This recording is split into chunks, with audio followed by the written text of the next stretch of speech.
முருகன் பக்தர்கள் அனைவருக்கும் அன்பு வணக்கங்கள். என் அன்பு குழந்தையே, உனக்கு மிகவும் வேண்டியவரை உன்னுடைய துணை அடித்து ஓட விரட்டி கொண்டு இருக்கின்றார் தங்கமே. என்னப்பா சொல்கிறீர்கள்? அவர் என்ன செய்தார்? ஏன் என் துணை அவ்வாறெல்லாம் செய்ய வேண்டும் என்று நீ என்னிடம் கேட்கின்றாய் தங்கமே. ஆம் தங்கமே, உன் துணைக்கு உன் மீதுதான் அளவு கடந்த பாசம் உள்ளதே. உனக்கு வேண்டியவர் அவரிடம் சென்று உன்னை பற்றி ஏதோ தவறாக கூறியதால் மிகவும் ஆத்திரத்தில் உன் துணை அவர்களை அடித்து விட்டார் தங்கமே. இந்த அளவிற்கு உன்மேல் பாசம் வைத்திருக்கும் உன்னுடைய துணையை உன்னாலும் மறக்க முடியவில்லை, அவராலும் மறக்க முடியவில்லை. அதனால் யார் என்ன சொன்னாலும் முதலில் கோபப்படுவது உன் துணைக்கு வேலையாக இருந்தது. இப்பொழுது அவர்களின் பேச்சு அதிகமாக போனதால் அவருடைய கையும் நீண்டு விட்டது தங்கமே. இதில் ஒன்றும் தவறில்லை.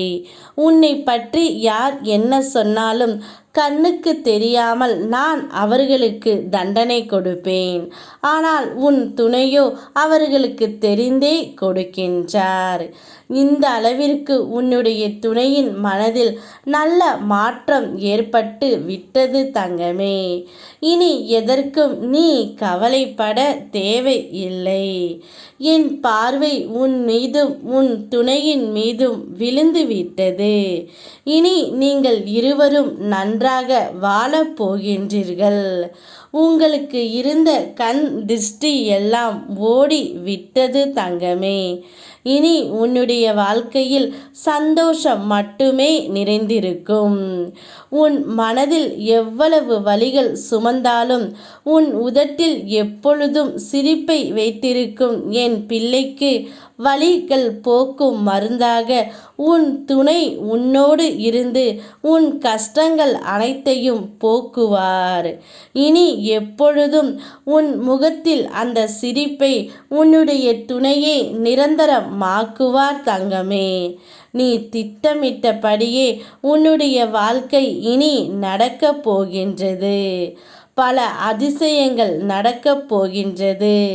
அதில் முதலாவது அதிசயம்தான் உன் துணை உனக்காக வேறு ஒருவரை அடித்தது.